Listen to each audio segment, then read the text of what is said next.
we're back with another Prize Picks video. This one's going to be for the MLB slate tonight.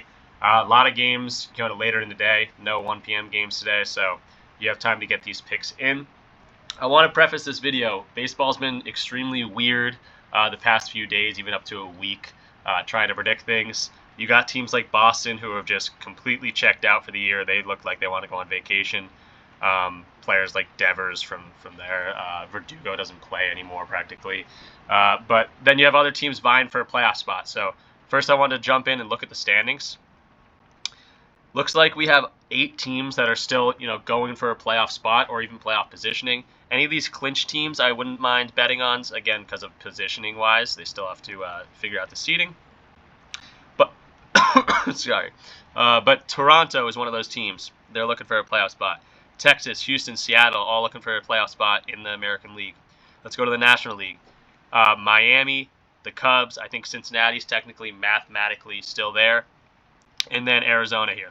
So it looks like 8 teams. Arizona, Cincinnati, Cubs, Miami, Seattle, Houston, Texas, and Toronto. So those are the teams I'm going to be focusing on today. I think at the end of this video I'm going to shoot off like 3 or 4 more picks that aren't on those teams, but I still kind of liked. So decent amount of picks today. Definitely pick and choose your favorites. But let's jump right into it. First guy we're going for is Bichette. We're going over his fantasy score. Let's go to him. I already have him pulled up here. 60% of his last 10, he's gone over this 1.5 hits, runs, RBIs line. And it's at minus 160, so the odds are there for it. It doesn't have a fantasy score here, but this is obviously a good indicator. Every hit, run, and RBI is going to be fantasy points. So looking at this again, obviously he's been doing pretty well the last 10 here. If we look at a specific matchup against Savall, he's batting 605 at bats against this dude with an RBI. So he's got a little history there. In terms of like batting against right-handed pitchers specifically, he bats pretty much the same, and this guy pitches pretty much the same against right-handed batters. So I like Bichette. Again, they're playing for a playoff spot. Toronto's already locked up, or Tampa Bay's already locked up their spot. But yeah, I think Bichette comes out and gets a lot of fantasy points for us today. And then sticking to fantasy points, we're going to Corbin Carroll. Another one. You can go his total bases, you can go his runs. I'm going his fantasy score because he has 52 stolen bases on the year. And stolen bases, if you don't know, are 5 fantasy points. So if Corbin Carroll gets a single and steals second in his first at-bat or whatever, he's already at 8 fantasy points right there. So really, really liking that. Let's go check him out, though, on Outlier. Corbin Carroll. Again, playing for Arizona, a team looking for a playoff spot, looking for positioning. Hits, runs, RBIs, similar to Bichette at that minus 165 over 1.5 area. And then 8 of his last 10, so he's been on heater as well.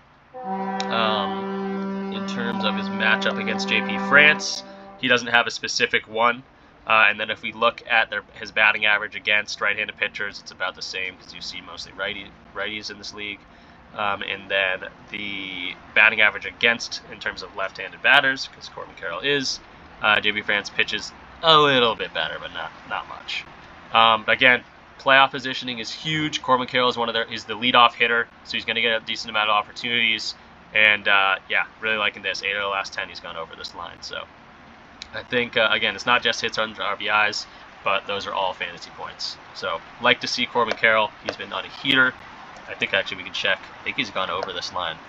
Yeah, he's gone over this line in 4 of his last 5. So loving that. He can steal some bases in a hurry. So yeah, really liking Corbin Carroll. Next guy we're going to is Corey Seager, sticking with the trend. He's playing for a Texas Rangers team, looking for a playoff spot, looking for positioning. Let me just do all these overs. Let's go check him out on Outlier. Corey Seager. Boom. Hits, runs, RBIs, because we're going with the fantasy. So he actually hasn't had it great in the last 10. I think if you go last 20, yeah, he's better in the last 20. 9 of the last 20 he's gone over. Looks like he's kind of in a dry spell here. But specifically against Wu, not only him, but everyone looks to bat better against this dude. He's pitched 5 innings against these guys and gave up an earned run average of 20.25.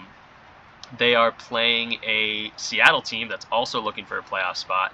But again, against Woo specifically, Seager's batting 750 with 1 home run and 5 RBIs. So a lot of potential for fantasy points there.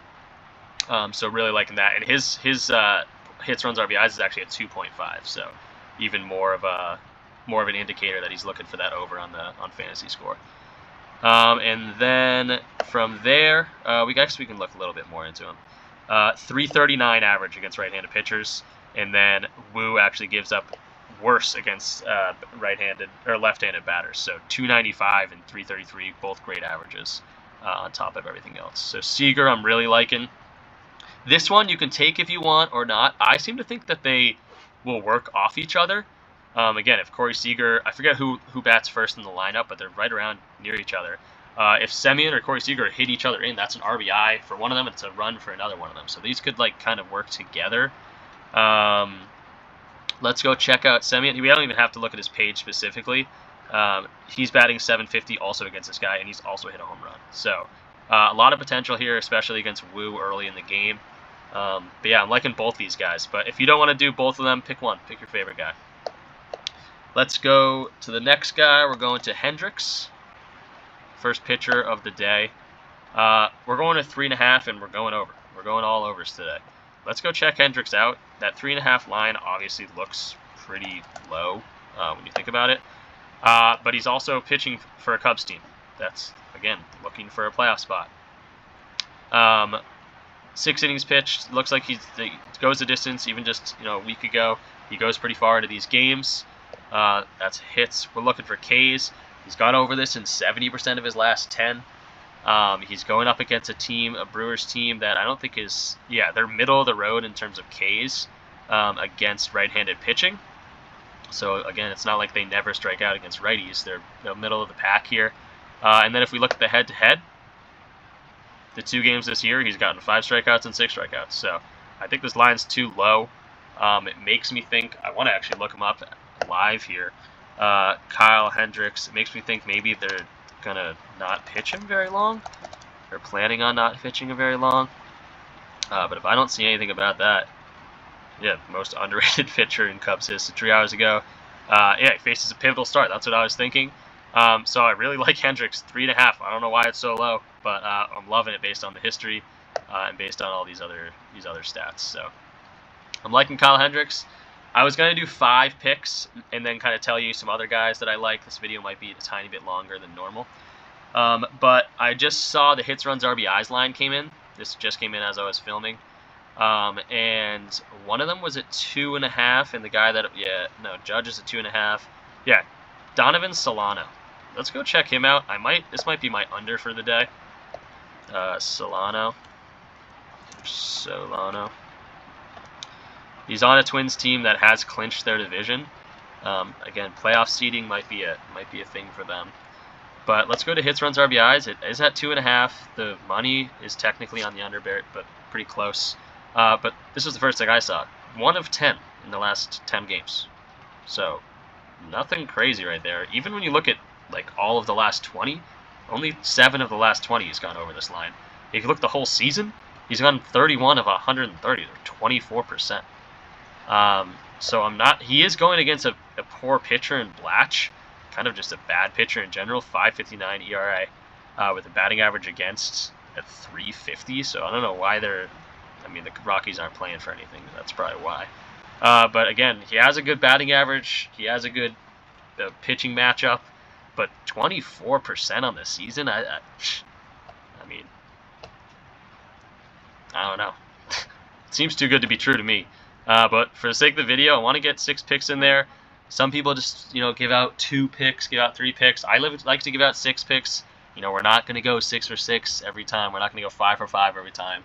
But you guys can pick and choose these and use them to your advantage. So Solano's under. That's going to be for the video picks.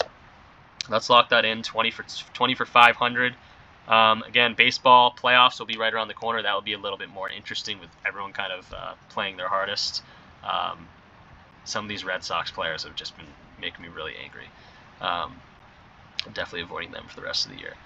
But MLB playoffs right around the corner. I have WNBA picks out for tonight already.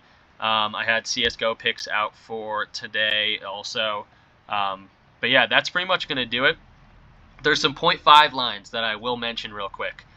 There's Aaron Noda, I think, or Ryan Noda for Oakland A's. These are teams that aren't really playing for anything. But Ryan Noda, Cedric Mullins, Bobby Dahlback. He is a Red Sox, so maybe don't touch him, but he's not one of the main guys.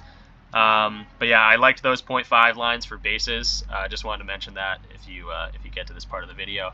But that's going to do it for us. Let's go ahead and lock this in. Again, some of these games are going to be good. So, this one's Texas-Seattle. They're both going for a playoff spot. So, yeah, should be some fun baseball to watch. WNBA, again, showed some love.